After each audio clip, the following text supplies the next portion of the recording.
बच्चों, let us read the question first. In the question, two statements are given as statement 1 and statement 2. Statement 1 is the buccal cavity performs two major functions: mastication of food and facilitation of swallowing.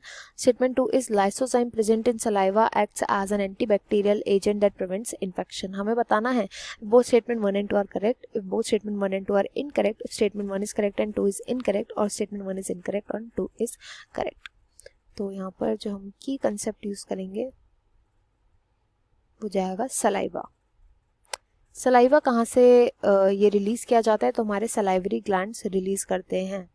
Salivary glands इनको कहाँ release करते हैं saliva को? तो इसकी location हो जाएगी हमारी बक्कल कैविटी में. बक्कल कैविटी में. बात करते हैं कॉन्स्टिट्यूएंट. सलाइवा के अंदर होता क्या क्या है? तो इसके अंदर काफ़ी सारी मात्रा में इलेक्ट्रोलाइट्स पाए जाते हैं. इलेक्ट्रोलाइट्स होते हैं, एंजाइम्स होते हैं. एंजाइम्स कौन कौन से? जैसे कि अमाइलेस हो गया, amylase enzyme, and lysozyme. Lysozyme सभी जो यहाँ पर एंजाइम होते हैं उनके अपने अपने पर्टिकुलर फंक्शन होते हैं.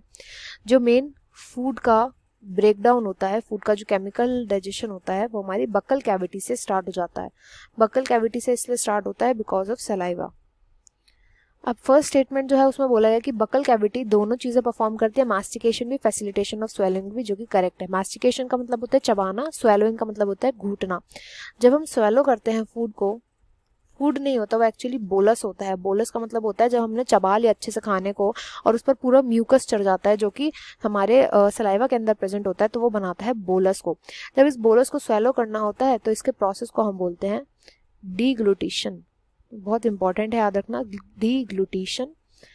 तो ये फर्स्ट जो है वो करेक्ट है. मास्टिकेशन भी जो चबाना होता है वो मुंह से होता है, स्वेलो जो होता है वो भी बक्कल कैविटी के थ्रू ही होता है, तो ये करेक्ट है. देन सेकंड में बोला गया है कि लाइसोजाइम प्रेजेंट होता है सलाइवा के अंदर. ये मैंने अभी आपको बताया था कि लाइसोजाइम जो होता है ये सलाइवा के अंदर प्रेजेंट होता है. ये एक एंजाइम होता है एंड इसका फंक्शन होता है एंटीबैक्टीरियल एजेंट की तरह ये काम करता है, इन्फेक्शन को प्रिवेंट करता है, जो कि करेक्ट है. लाइसोजाइम जो कि प्रेजेंट होता है हमारे सलाइवा के अंदर वो एंटीबैक्टीरियल होता है नेचर में.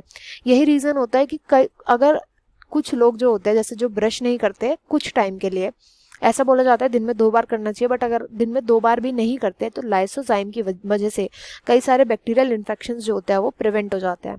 तो इसलिए स्टेटमेंट 2 भी जो है वो करेक्ट बोली गई है. इस क्वेश्चन का फिर राइट आंसर हो जाएगा option 1. Both statement 1 and 2 are correct. I hope you understood well. Best of luck and thank you.